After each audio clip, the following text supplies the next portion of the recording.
नाज़रीन, मोहनजोदड़ो भरिसां तालके डोकरी जे यूसी शहर जे क़दीमी ॻोठ पीर शाह बुखारी मां बरसात जो पाणी निकाल न थी सघियो आहे, जॾहिं त 100 खां मथे घर बरसात जे पाणीअ हेठि अची विया आहिनि।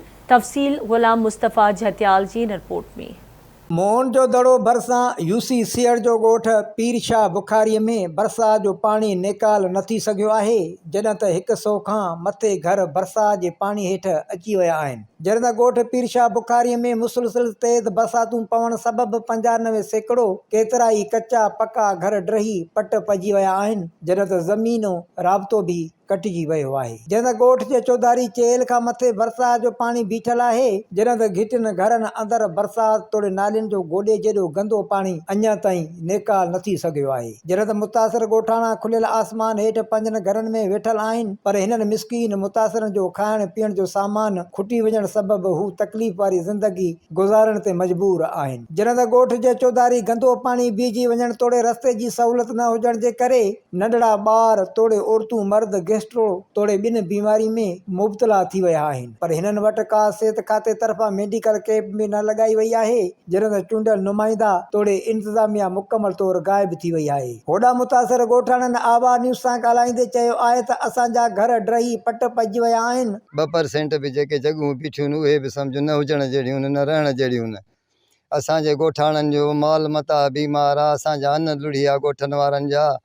को असांखे पेनाडोल टिकी बि नथो हुजे, न का डॉक्टर जी कैंप ईंदन, न को अहिड़ो असां सां कयो आहे, न MPA राब्तो कयो आहे, न MNA राब्तो कयो आहे, न UC जे चेयरमैन राब्तो कयो आहे, न डिस्ट्रिक्ट काउंसिल जे मेंबर राब्तो कयो आहे। 10 साल उन खे चूंडाईंदा था अचूं, उनजो असां चहिरो बि न ॾिठो आहे। तक़रीबन चौतरफ़ 1.5 किलोमीटर जेको तव्हां पाण ॾिसो था पिया त 1.5 किलोमीटर जे फ़ासिले ते पाणी चौतरफ़ आहे ऐं असांजो तक़रीबन 90-95% ॻोठ तबाह थियो आहे। जेकी 5% आहिनि से बि पाणी लहण खां पोइ उन्हनि जी हालति ख़राब थी सघे थी। हितां पाणी मींहं जो ऐं मथां वरी कट बि आई, मथां बरसाति बसे बि असां अन्न न कढी सघियासीं।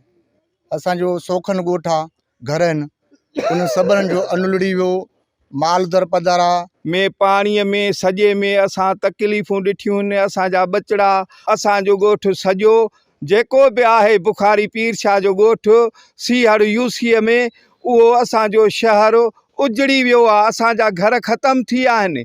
असांजे लाइ को बि ऑफिसर DC मुख्तियारकार तपेदार को बि साईं कंहिं बि पाड़े पते अमीर बि असांजी मदद न कई आहे। असां नाला है शिराज लाशारी, ॻोठ पीर शाह बुखारी है। असां न MPA में लड़ाए, न तारिक साहब लड़ाए, न ही ॿिया टिया लड़ाए, न बुगिया साहब लड़ाए।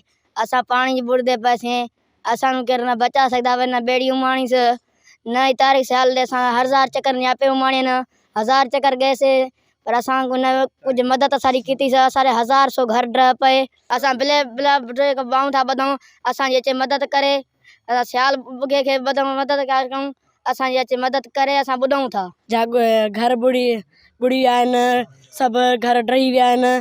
असांखे को बि वॾो सरो कोन्हे आयो, असांखे केरु कीअं मदद कई आहे। असांजो अन्न पाणी सभु लुड़ी वियो आहे। हिन ॾुखी घड़ीअ में असांजी मदद कई वञे ऐं ड्रथल घर बि असांखे ठाराए ॾिना वञनि त जीअं असां पंहिंजनि घरनि में पंहिंजनि बचड़नि सां गॾिजी आसान ज़िंदगी गुज़ारे सघूं। कैमरामैन मदनी झतियाल सां गॾु रिपोर्ट ग़ुलाम मुस्तफ़ा झतियाल, आवाज़ न्यूज़ मोहनजोदड़ो।